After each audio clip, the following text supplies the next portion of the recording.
Latest update on Typhoon Jongdari, which is a Category 2 and intensifying, has been doing so for several hours now.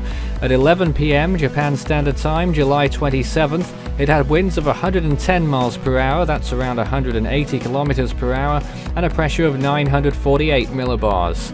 A gale advisory is in effect for several islands and indeed part of the mainland. It's at 28.5 degrees north, 144.7 east.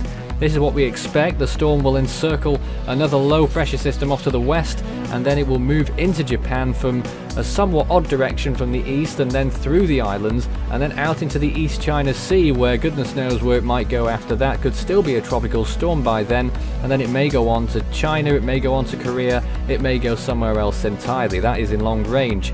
But for the time being, we're expecting stage 4 conditions to be felt on Japan, extensive damage potential, and it's got quite a large wind field as well, especially in the east. Of course, most of Japan will lie to the west of this storm, so hopefully the worst conditions can be avoided. Gale advisory is in effect for the Itsu Islands and Kanto and eastern Tokai in Japan.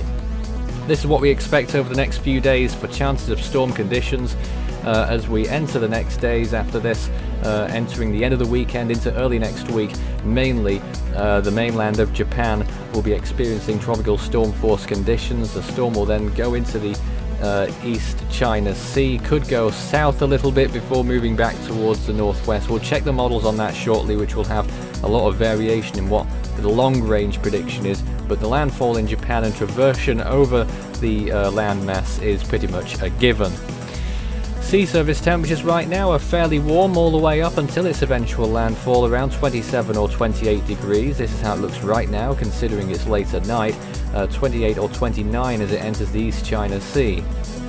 So this is what the models say for intensity. The CTCX calling for a Category 4 for the first time in quite a while. HWRF going with Category 3, even though it was saying Category 4 for a very long time. We'll see which one is correct. Wind shear there remaining fairly low for another day or so, and then you can see the track forecast there on the left hand side. You can see how the HWRF, for instance, calls for it to go to the south of Kyushu and back into the western Pacific, so who knows what might happen there. This is how the storm has been progressing in the last few hours. On the left hand side of the storm's eye there, you can see the Ogasawara Islands on the left hand side. Probably had a little bit of rainfall, maybe significant there, and probably some strong winds, but maybe not typhoon conditions on those islands. We'll wait and see what the observations are. But the eye has been clearing out in the last few frames, as you can see, and it is making a run for Category 3 status. Category 4, though, at this point looks a little bit outlandish. I'd be surprised if it does get there, but you never know. We'll have more updates on this as it transpires. You can follow Force 13's outlets, the website force13.com, with the latest information. You can also find our YouTube page if you're not there already. Subscribe if you haven't. We're also on Facebook, search Force 13, and you can also find our Twitter page at Force 13 if you'd like to get in touch with us on there. You can also help the project become even better by becoming a patron. There's more information at patreon.com/Force13 in how you can help us and how we give back, with a big thanks to Tropical Storm Chapstack for their recent contribution, along with the many others who have already done so as well. We thank everyone for that, and hopefully the results will show and are showing.